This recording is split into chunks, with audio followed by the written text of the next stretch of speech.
Bienaventurados aquellos que han sido perseguidos por causa de la justicia, pues de ellos es el reino de los cielos. Bienaventurados serán cuando los insulten y persigan, y digan todo género de mal contra ustedes falsamente por causa de mí. Regocíjense y alégrense, porque la recompensa de ustedes en los cielos es grande. Mateo 5, 10 al 12. Capítulo 8. Asumo el costo, el precio y la recompensa de una vida piadosa. La octava bienaventuranza es distinta de todas las demás. Las primeras 7 describen la vida que Dios nos llama a buscar. Debemos cultivar una pobreza de espíritu que se lamenta por nuestros pecados y se somete con mansedumbre a la voluntad de Dios. Estas raíces producirán hambre y sed de justicia, y donde esta vida crece, el fruto de misericordia, pureza y paz seguirá. Debemos ir tras estas cosas y buscarlas con pasión. Nunca podremos tener demasiado de ellas. La última bienaventuranza es diferente porque describe el resultado de esa clase de vida. ¿Qué debes esperar a medida que avanzas en la búsqueda de la piedad? Nuestro Señor identifica 2 resultados. Serás perseguido por el mundo y tendrás una gran recompensa en el cielo. La persecución por causa de la justicia comenzó en la primera familia. Adán y Eva tuvieron 2 hijos y, como cualquier padre, habrían esperado que ambos crecieran siendo los mejores amigos. Pero Caín se levantó contra su hermano y lo mató porque sus obras eran malas y las de su hermano justas. Primera de Juan 3:12. Así, Abel fue muerto por causa de la justicia. Murió porque Caín, cuyas obras eran malas, odiaba la luz que veía en la vida de su hermano. El segundo hombre que nació en el mundo murió a manos del primero, y su sangre fue derramada por causa de su fe. De Moisés a Pablo, todos perseguidos. Este acoso y persecución contra los creyentes no terminó con Abel. José fue perseguido por sus hermanos y más tarde fue arrojado a la cárcel por buscar la pureza en casa de Potifar. Génesis 37 y 39. Moisés fue rechazado por el pueblo que guiaba. Éxodo 17. Elías fue despreciado y perseguido. Primero de Reyes 18 al 19. Nehemías fue rechazado y difamado. Nehemías 4. Jeremías fue arrojado a una cisterna. Jeremías 38. Daniel fue enviado al foso de los leones. Daniel 6. Y sus 3 amigos fueron lanzados a un horno de fuego. Daniel 3. En el Nuevo Testamento, Juan el Bautista fue decapitado. Mateo 14. Esteban fue apedreado. Hechos 7. Pedro y Juan fueron encarcelados. Hechos 12. Apocalipsis 1. Y Pablo soportó una serie incesante de persecuciones a lo largo de todo su ministerio. Segunda de Corintios 11, 16 al 33. El antagonismo que se concentró primero en los líderes de la iglesia primitiva se extendió también a la vida de sus miembros. Pablo escribió a la congregación en Filipos: porque a ustedes se les ha concedido, por amor de Cristo, no solo creer en Él, sino también sufrir por Él. Filipenses 1:29. A la iglesia en Tesalónica, que nació en medio de la persecución, les dijo: por lo cual nosotros mismos hablamos con orgullo de ustedes entre las iglesias de Dios, por su perseverancia y fe en medio de todas las persecuciones y aflicciones que soportan. Segunda de Tesalonicenses 1:4. De la misma manera, Pedro, escribiendo a los creyentes dispersos en Ponto, Galicia, Capadocia, Asia y Bitinia, les dice: amados, no se sorprendan del fuego de prueba que en medio de ustedes ha venido para probarlos, como si alguna cosa extraña les estuviera aconteciendo. Primera de Pedro 4:12. Por tanto, cuando seas enfrentado, acosado, menospreciado, calumniado o incluso perseguido físicamente por causa de tu búsqueda de una vida piadosa, no deberías preguntarte, ¿por qué me está pasando esto? Sufrir por ser cristiano es algo normal y debemos esperarlo. Esta es la experiencia común de nuestros hermanos y hermanas en todo el mundo. Primera de Pedro 5:9. Y todos los que quieren vivir piadosamente en Cristo Jesús serán perseguidos. Segunda de Timoteo 3:12.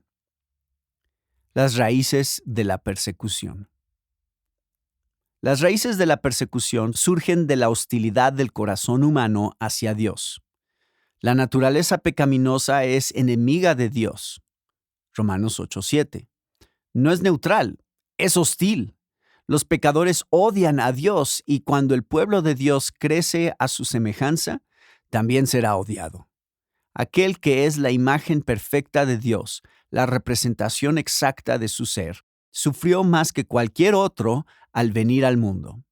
Y Jesús dijo a sus discípulos, un siervo no es mayor que su Señor. Si me persiguieron a mí, también los perseguirán a ustedes. Juan 15:20.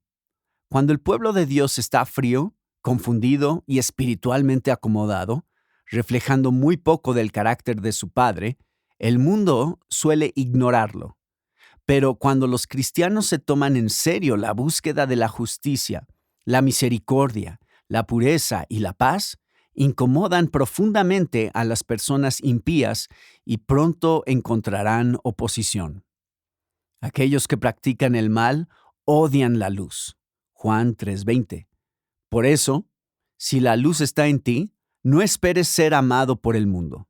El pecador tiene que silenciar su conciencia para seguir resistiéndose a Dios, pero le resulta más difícil continuar resistiéndose si tú procuras vivir una vida piadosa, porque la luz de Cristo, que el pecador evita, se refleja en tu vida.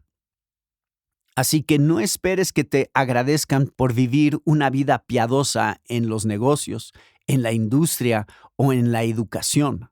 En el mejor de los casos, el mundo tolera con cierta sospecha a los cristianos. En el peor de los casos, los persigue con abierta hostilidad. Es difícil tener cifras exactas de los cristianos que son perseguidos por profesar abiertamente su fe en Cristo. Una de las estimaciones más conservadoras señala que casi 4,000 creyentes en todo el mundo son asesinados cada año por causa de su fe. Eso equivale a aproximadamente 10 cristianos asesinados cada día. Otras formas de violencia, como golpizas, secuestros, violaciones, arrestos y matrimonios forzados, se cometen regularmente contra cristianos, además de la destrucción de más de 2,500 propiedades cada año que pertenecen a cristianos. Para la mayoría de nosotros, el costo de seguir a Cristo no llegará al punto de tener que entregar nuestras vidas, ser encarcelados o sufrir violencia física. Thomas Watson distingue útilmente dos formas de persecución: la persecución física, que puede implicar intimidación, violencia e incluso la muerte, y la persecución verbal, a la que nuestro Señor se refiere al decir: cuando los insulten y persigan y digan todo género de mal contra ustedes falsamente por causa de mí. Mateo 5:11. La persecución verbal puede incluir insultos, falsas acusaciones, calumnias y burlas. Comienza desde edades tempranas. Si en la escuela preparatoria eres conocido como cristiano, debes esperar oposición. Si estás comprometido con el camino de pureza y te abstienes de la experimentación sexual, que se ha convertido en parte normal de la cultura estudiantil, las personas te considerarán extraño e incluso podrán burlarse de ti. ¿Debo quedarme o debo irme? La forma más fácil de evitar el dolor, los problemas, el conflicto o la oposición es marcharse tan pronto como surjan. Aunque esta pueda ser tu primera reacción, la enseñanza de Jesús en esta octava bienaventuranza debería llevarte a ser más cauteloso a la hora de responder automáticamente a este impulso. Al comentar sobre nuestra cultura de elecciones, Agid Fernando dice: de algún modo, parece haberse instalado la idea de que si estás sufriendo es porque estás haciendo algo mal. El problema lo agrava la movilidad de las personas acomodadas de hoy en día. A medida que la gente cambia constantemente de trabajo, de vecindario y de iglesia, los compromisos a largo plazo se están convirtiendo en un fenómeno culturalmente poco común. Las personas se han acostumbrado a trasladarse de un lugar a otro según su conveniencia, buscando mayores oportunidades de productividad o escapando del sufrimiento y de las relaciones incómodas. Sin embargo, perseverar en medio de la incomodidad, esforzarse por ser productivo a pesar de muchas dificultades, asumir el sufrimiento y mantenerse firme en relaciones difíciles son factores que, juntos, dan lugar a una gran misión. Esta advertencia es, sin duda, sabia y perspicaz. Marcharse cada vez que aparece algún problema en el horizonte es una fórmula para la inmadurez espiritual permanente. Nada de valor se ha obtenido jamás sin avanzar a través de la dificultad. Por eso no tomes la oposición, la presión, la frustración, la decepción o el miedo como señal de que ha llegado el momento de irte. Peter Marshall lo expresó bien. Los robles crecen fuertes con vientos contrarios y los diamantes se forman bajo presión. Pero, ¿es correcto buscar un camino más fácil? Si tus hijos son acosados en la escuela, ¿deberías retirarlos del programa? Si enfrentas conflictos en el trabajo, ¿es momento de cambiar? ¿Habrá momentos en los que sea correcto huir de la persecución? Si es así, ¿cuándo y cómo podrías saberlo?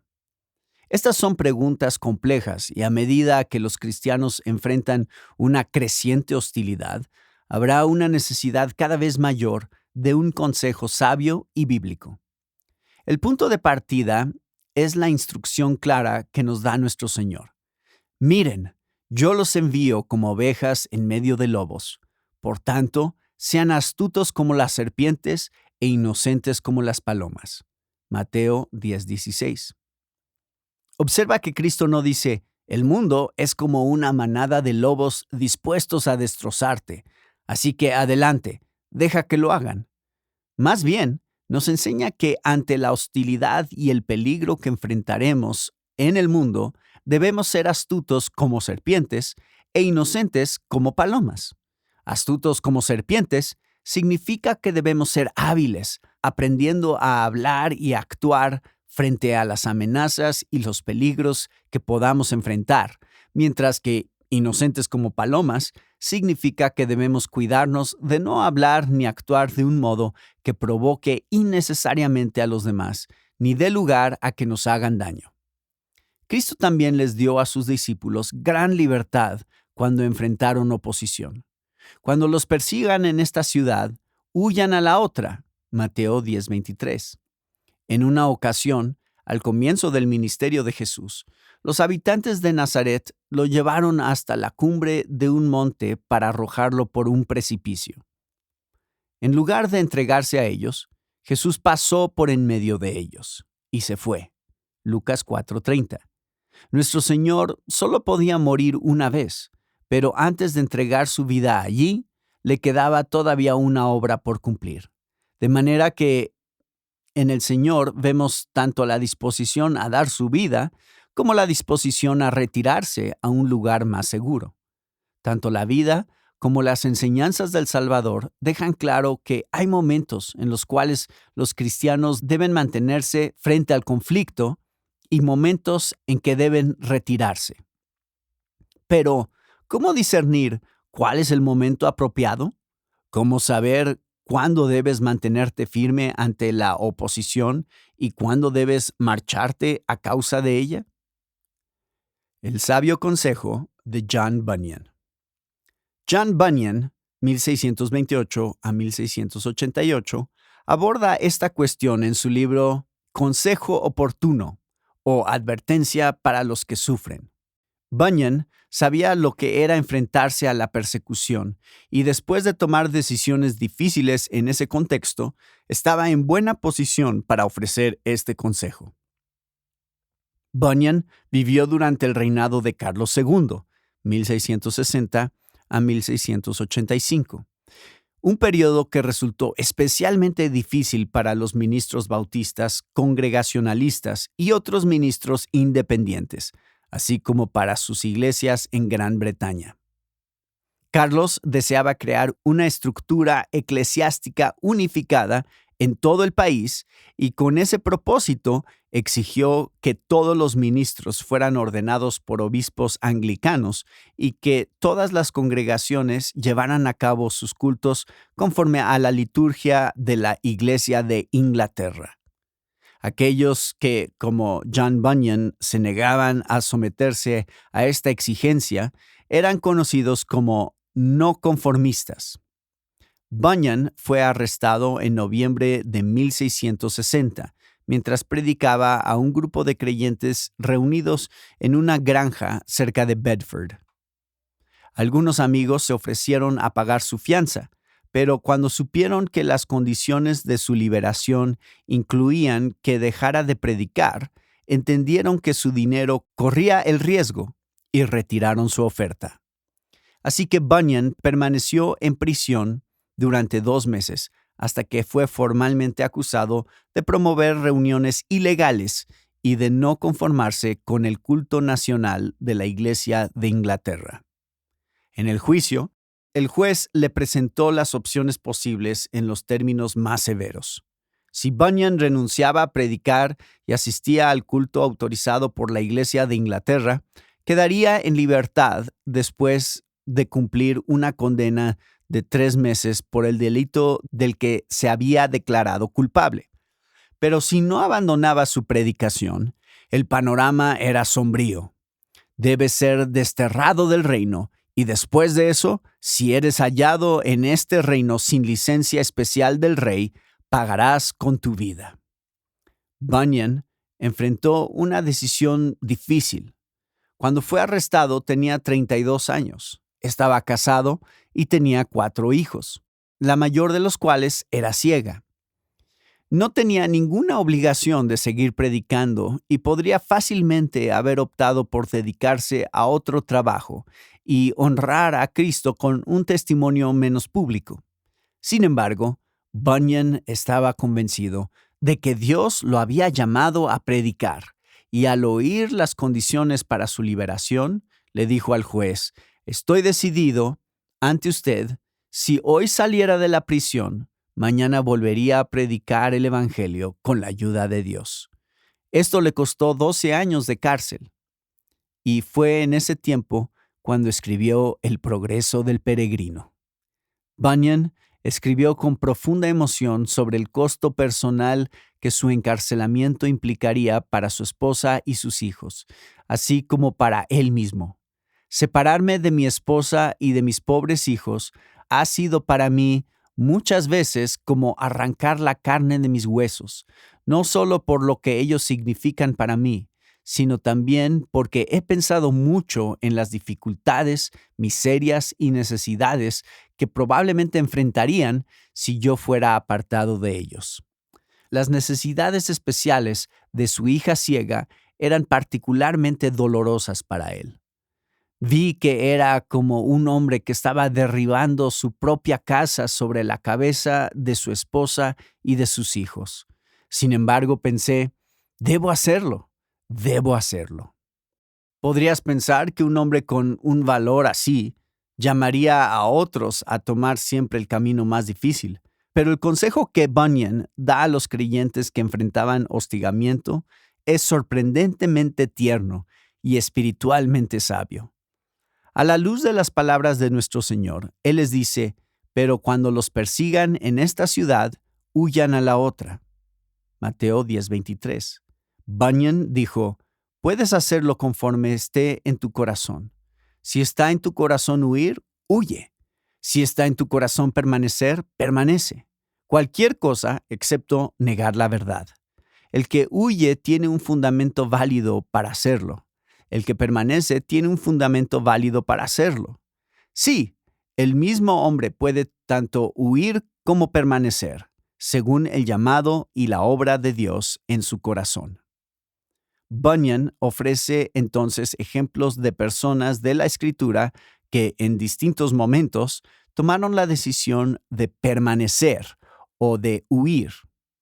Moisés huyó a Madián después de matar a un egipcio, Éxodo 2:15, pero permaneció con el pueblo de Dios cuando Faraón los maltrataba, Hebreos 11:24 al 26. David escapó cuando Saúl envió hombres para matarlo, 1 Samuel 19:12, pero permaneció firme cuando Saúl entró en la cueva donde David se escondía, 1 Samuel 24:8. Pablo escapó cuando su vida estuvo en peligro, 2 Corintios 11:33, pero permaneció firme cuando fue a Jerusalén, sabiendo que allí le esperaban prisión y sufrimiento, Hechos 20:22 al 23. Bunyan señala que este mismo patrón es evidente en la vida terrenal de Jesús. Cuando las multitudes lo acosaban, Cristo se retiraba, Lucas 9:10. Pero cuando la multitud vino con espadas y palos para arrestarlo, Cristo permaneció y se entregó en manos de sus enemigos. Marcos 14:43 al 50. Tras haber establecido este patrón a partir de las Escrituras, Bunyan concluye: por lo tanto, hay pocas reglas en este caso. El hombre mismo es quien mejor puede juzgar cuál es su fuerza presente y cuánto peso tiene este o aquel argumento sobre su corazón para permanecer o huir. Observa con cuidado lo que Bunyan dice. Cuando tenemos que decidir cómo actuar frente a la oposición, entramos en una zona de libertad cristiana donde hay pocas reglas. La persona que enfrenta la oposición es quien está en la mejor posición para juzgar el curso de acción correcto y debe hacerlo aplicando una prueba de la fuerza y una prueba del corazón. Cuando enfrentas oposición y necesitas decidir si debes quedarte o irte, puedes discernir el mejor curso de acción prestando atención a tu fuerza presente y a la inclinación de tu corazón, mientras consideras los pros y los contras que conllevará esta decisión. Aplicar la prueba de la fuerza y la prueba del corazón. Dos ejemplos, provenientes de contextos completamente distintos, nos ayudarán a ilustrar la aplicación del sabio consejo de Bunyan. Uno de mis hijos pasó por un periodo en la secundaria en el que un profesor en particular se excedía al hacer comentarios sarcásticos sobre su fe. Recuerdo que nos preguntábamos qué debíamos hacer. ¿Debíamos presentar una queja? ¿Debíamos cambiar el horario de clases de nuestro hijo? Después de reflexionar un poco, Karen y yo decidimos esperar y ver lo que Dios haría. En los meses que siguieron, vimos a nuestro hijo crecer como nunca antes. Nuestro hijo asumió el desafío y parecía sacar fuerzas de esa situación, pues su energía se concentró en mantenerse firme frente al profesor que había ridiculizado su fe.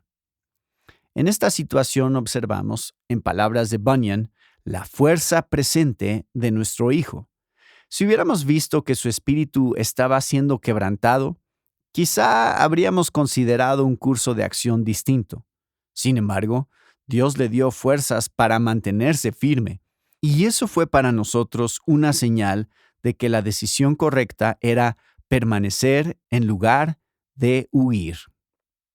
En cuanto a la prueba del corazón, en ningún momento nuestro hijo pidió ni sugirió apartarse de aquello que le gustaba. Su corazón estaba en lo que hacía, y eso nos confirmó que permanecer era el camino de la sabiduría. Incluso en los años posteriores a esos días de secundaria, la prueba de la fuerza y la del corazón me han resultado útiles muchas veces. Toma estos criterios y aplícalos a las decisiones difíciles que puedas enfrentar cuando encuentres oposición como creyente. ¿Cuál es tu fuerza presente? ¿Qué factores tienen mayor peso en tu corazón? El segundo ejemplo, muy distinto, que nos ayuda a ilustrar la aplicación de estos principios, es el de Diane, nombre ficticio, hija de padres misioneros. Creció en Pakistán y desde temprana edad sintió el llamado de Dios a servir al pueblo afgano. Después de estudiar en los Estados Unidos, regresó a Pakistán en 1987 y comenzó a enseñar inglés a refugiados afganos que escapaban de la guerra con Rusia. Un día, una carta dirigida a Diane fue entregada al guardia de seguridad de la escuela donde ella enseñaba. Tomé la carta y la llevé al aula, me contó Diane, y no puedo describir lo que sentí cuando la abrí y la leí. Un miedo estremecedor recorrió todo mi cuerpo. Una parte de la carta decía: los maestros de su escuela están difundiendo blasfemia entre los estudiantes musulmanes, lo cual es un crimen imperdonable. Sabemos que ustedes no son simplemente maestros y que su aspiración no es solo enseñar inglés, sino que son misioneros y su verdadero objetivo es difundir blasfemia en Pakistán. Debemos hacerles saber que este es un país islámico y ustedes no tienen derecho a difundir su material blasfemo entre estudiantes musulmanes ni a animarlos a venir a su religión. Esta es nuestra primera y última advertencia.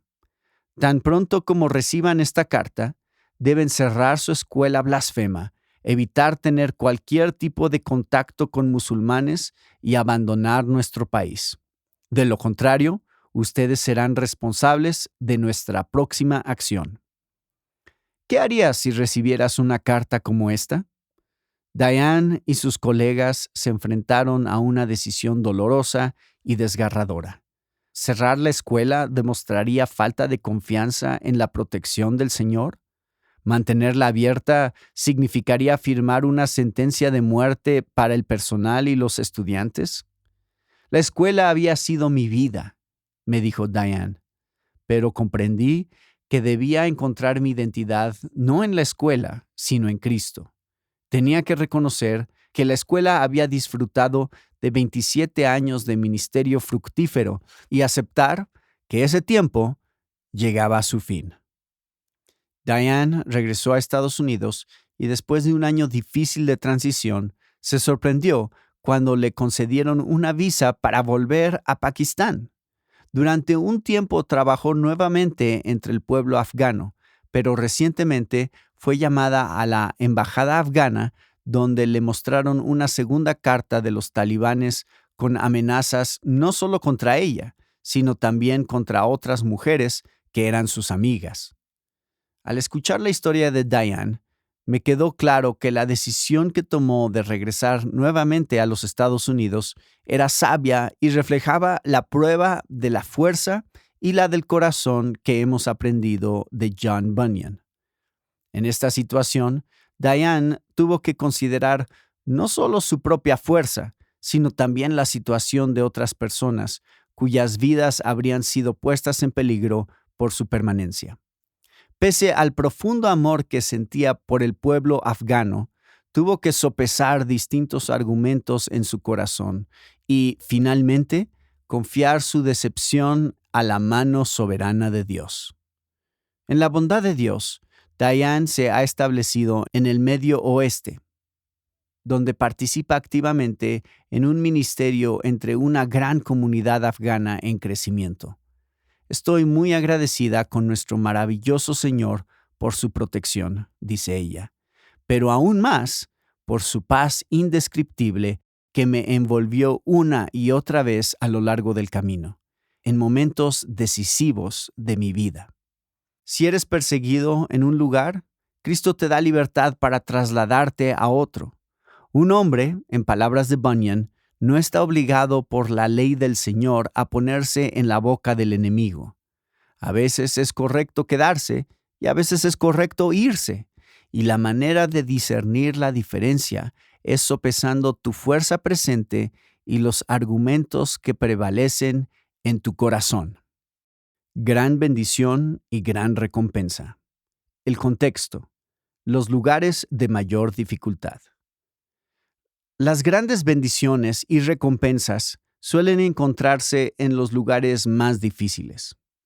Nuestro Señor declara bienaventurados a los que son perseguidos y ultrajados, y dice que su recompensa será grande. Esta promesa y experiencia de bendición frente a las burlas, el ridículo, la calumnia y la persecución física aparece a lo largo de toda la Biblia. Pedro dice: si ustedes son insultados por el nombre de Cristo, dichosos son, pues el Espíritu de gloria y de Dios reposa sobre ustedes. Primera de Pedro 4:14. Pablo habla de entrar en la participación en sus padecimientos. Filipenses 3:10. Y cuando Sadrach, Mesach y Abednego fueron arrojados al fuego, el Hijo de Dios caminó con ellos. Daniel 3. En una carta escrita desde la cárcel, John Bunyan declaró: nunca había tenido en toda mi vida la palabra de Dios abierta ante mí con tanta claridad como ahora. Aquellas escrituras en las que antes no veía nada particular han llegado a brillar sobre mí en este lugar. Además, Jesucristo nunca había sido tan real para mí como ahora. Aquí lo he visto y lo he sentido verdaderamente. Nunca antes había comprendido lo que significa que Dios esté a mi lado en todo momento.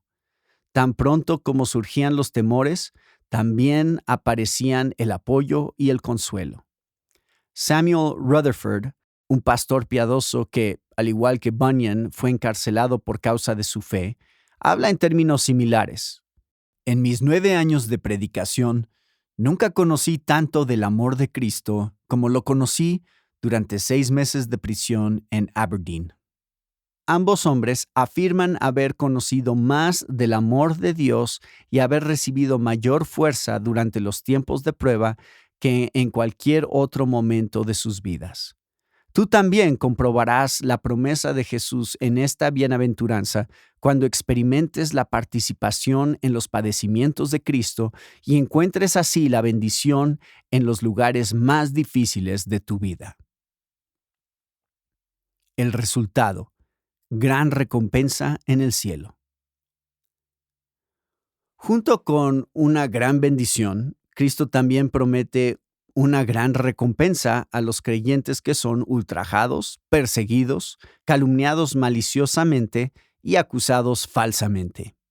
Regocíjense y alégrense, dice nuestro Señor, porque la recompensa de ustedes en los cielos es grande.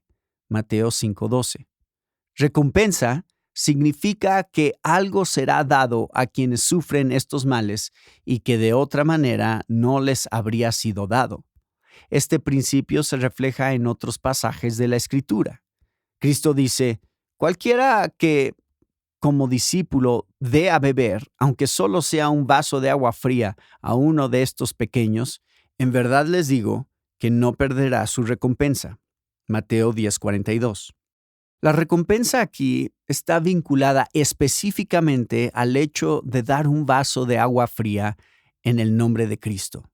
Por lo tanto, quien dio el vaso de agua fría recibe algo que de otro modo no habría recibido.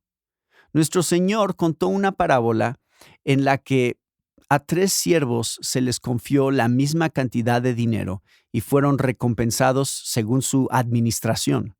Al siervo que duplicó el dinero de su señor, se le dio autoridad sobre 10 ciudades, y al siervo que obtuvo una ganancia del 50% sobre lo que se le había confiado, se le dio autoridad sobre 5 ciudades. Lucas 19, 11 al 27.